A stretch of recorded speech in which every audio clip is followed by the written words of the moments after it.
Hello friends, welcome to the new episode of my channel. আমি Prince. তো আজকে কথা বলবো ছাবার বক্স অফিস নিয়ে। ডে 3 মানে পুরোপুরি আগুন লাগিয়ে দেওয়া বক্স অফিস নিয়ে আজকে কথা হবে। আমি যখন থেকে একটা ট্রেলার টিজার দেখেছিলাম, আমি বলেছিলাম এই সিনেমাটা কিছু একটা করবে, এটা নিয়ে কোনো সন্দেহ নেই। আলাদা লেভেলের মানে ক্রেজ তৈরি করতে পেরেছিল। এরকম ফেব্রুয়ারি মাস বলিউডের ইতিহাসে খুব কম এসছে যেখানে একটা সিনেমা একের পর এক রেকর্ড করছে, এমনটা দেখা যায় না।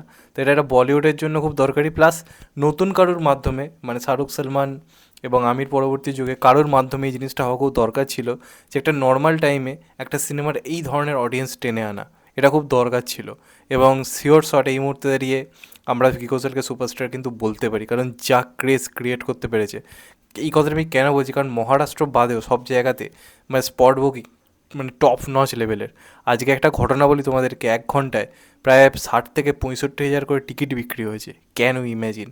1 ঘন্টায় 60 থেকে 65 হাজার করে টিকিট বিক্রি হচ্ছে ভিকি কৌশলের নামে, তার পারফরমেন্স জন্য। এটা কিন্তু মানতে হবে, শুধুমাত্র কিন্তু সম্ভাজি মহারাজের জন্য কিন্তু নয়। তার কারণ এই যে কালেকশনটা শুরু হয়েছে গোটা ভারত জুড়ে, সেটা কিন্তু পুরোপুরি আরও বেশি করে ক্রেজটা তৈরি হয়েছে ভিকি কৌশলের পারফরমেন্স দেখার পরে। লোকে আস্তে আস্তে সর্দার উধম, তারপর শ্যাম বাহাদুর, এই কাজগুলো দেখে একটা জিনিস বুঝে গেছে যে একটা আনবিলিভেবল মানে পারফর্মার। ক্যারেক্টারে কীভাবে ঘুষতে হয় এই মুহূর্তে দাঁড়িয়ে ভিকি কৌশলের থেকে সবার শেখা উচিত। আমি তো সিনেমাটা দেখে বলেছি, ভিকি কৌশলকে থেকে আমি অবাক হয়ে গেছি যে কীভাবে এই পারফরমেন্সটা করলো। সেই যে জিনিসটা যেটা কান্টারা সিনেমাটার ক্ষেত্রে হয়েছিল, যে হিরোর পারফরমেন্স লোককে হলে টানছে, এটা এই সিনেমাটার সঙ্গে কিন্তু সেম জিনিসটা হচ্ছে। তো প্রথম দিনে প্রায় 33 কোটির একটা ওপেনিং নেয় আজকের দিনে দাঁড়িয়ে, যেখানে বেশিরভাগ সিনেমাই মানে ওপেনিংটাতে রীতিমতো মুখ থুবড়ে পড়ছে। মানে সেখান থেকে একটা নর্মাল দিনে রিলিজ করে 33 কোটির ওপেনিং নেয়, প্লাস সেকেন্ড দিনেও মানে একটা দুর্দান্ত গ্রো করে। প্রায় 39 কোটির কাছাকাছি বক্স অফিসে নিয়ে দুদিনে মোটামুটি 72 কোটি কালেকশন করে নেয়। আর এটা থেকে শেখা উচিত প্রত্যেকের, যে একটা সিনেমার বাজেট একটা লিমিটেশনের মধ্যে রাখা উচিত। আপনি সিনেমাটা দেখুন ছাওয়া, আপনার দেখে মনে হবে যে সিনেমাটা প্রায় 200-250 কোটি বাজেটে বানানো মনে হবে, যে বড় স্কেলে বানিয়েছে। মানে পৃথ্বীরাজ বলা হয়েছিল 250-300 কোটিতে বানানো, কিন্তু দেখে আপনার মনে হবে 40-50 কোটিতে বানানো সিনেমা।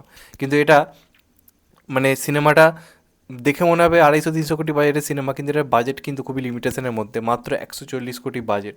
আর এই সিনেমা 3 দিনে বক্স অফিস যে পর্যায়ে গেছে, এটাকে ব্লকবাস্টার হওয়া থেকে কেউ আটকাতে পারবে না। যেভাবে এগোচ্ছে 300 কোটি, 350 কোটি না হয়ে যায় 400 কোটি হলে তো আমি খুব খুশি হব, কারণ হওয়া খুব দরকার রয়েছে, নতুন স্টার উঠে আসা খুব দরকার। তো কী কৌশলে এরকম একটা বক্স অফিস খুব দরকার ছিল। এটাকে অ্যানিম্যালের সঙ্গে ক্লাস আসার জন্য শ্যাম বাহাদুরটা হিউজ বক্স অফিস আনতে পারেনি, তো এইবার পুরোপুরি ফাঁকা টাইমে এসছে এবং যা ক্রেজ তৈরি করতে পেরেছে মারাত্মক লেভেলের। তো আজকে শুধুমাত্র রোববারে তোমাদেরকে যদি কালেকশন বলি, আজকেই প্রায় 43 থেকে 45 কোটি কালেকশন আসতে চলেছে। তো 3 দিনের টোটাল কালেকশন 117 কোটি প্লাস কিন্তু হতে চলেছে, যেটা ভয়ঙ্কর ভয়ঙ্কর। আর 23 কোটি কালেকশন হলে বাজেট রিকভার হয়ে যাবে। জাস্ট ভাবো, 3 দিনে 117 কোটি কালেকশন হতে চলেছে। আর আমার মন বলছে এই যা শুরু করেছে, যেভাবে এগোচ্ছে, যা ওয়ার্ড অফ মাউথ ক্রিয়েট করেছে, লোকে যেভাবে এটা দেখার জন্য এক্সাইটেড হয়ে গেছে, এই সিনেমাটা নর্মাল দিনেও মিনিমাম 18-20 কোটি করে কালেকশন করবে আমার মন বলছে। তো এটা কিন্তু মানে একদম শিওর শট ব্লকবাস্টার হওয়ার দিকে এগোচ্ছে। এবং আমার মনে হচ্ছে না যে এর আগে ফেব্রুয়ারিতে কোন সিনেমা বলিউডে ব্লকবাস্টার হয়েছে, কারণ এটাকে বলিউডের জন্য খুব খারাপ বছর মানে খারাপ মাস ধরা হয়ে থাকে। সেই মাসে দাঁড়িয়ে এই response, just hats off, salute to Vicky কৌশল। মানে মারাত্মক বক্স অফিস। এবার দেখা যাক এই বক্স অফিসটা কোথায় গিয়ে পৌঁছে। কালকে হবে আসল পরীক্ষা, সোমবার দিনে হিউজ ড্রপ আমার মনে হচ্ছে না হবে বলে, একটা ভালো রকম গ্রোথ ধরে রাখবে, সেটা হলেই সিনেমাটার জন্য মঙ্গল। আর যদি হঠাৎ করে দেখা যায় খুব ড্রপ হয়ে গেছে, তাহলে একটা চিন্তার ব্যাপার, যেটা স্কাই ফোর্সের সাথেও হয়েছিল। 3 দিনে দারুণ কালেকশন ছিল, কিন্তু চতুর্থ দিনে একটা ভালো রকম ড্রপ খায়।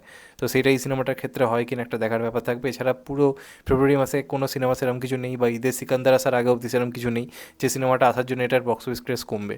তো পুরো মাস্টার স্ট্রোক খেলে দিয়েছে ম্যাডডগ ফিল্মস, ফাঁকা টাইম পেয়ে গেছে এবং যেরকম সিনেমাটা বানিয়েছে, আমার মন বলছে একটা রেকর্ড ব্রেকিং বক্স অফিস কিন্তু হতে চলেছে। তো দেখা যাক শেষ পর্যন্ত কোথায় যায় বক্স অফিসটা। তোমাদের কি মানে মতামত এটা নিয়ে অবশ্যই জানিও। চ্যানেলটা নতুন হলে চ্যানেলটা সাবস্ক্রাইব করে দিও অ্যান্ড কেটে দেবে আইকন। ভালো থেকো সবাই, টেক কেয়ার, নমস্কার, আবার দেখা হবে। এখন তো বাই। সবাই ভালো থেকো, সুস্থ থেকো, নমস্কার, টেক কেয়ার, আবার দেখা হবে, ভালো থেকো।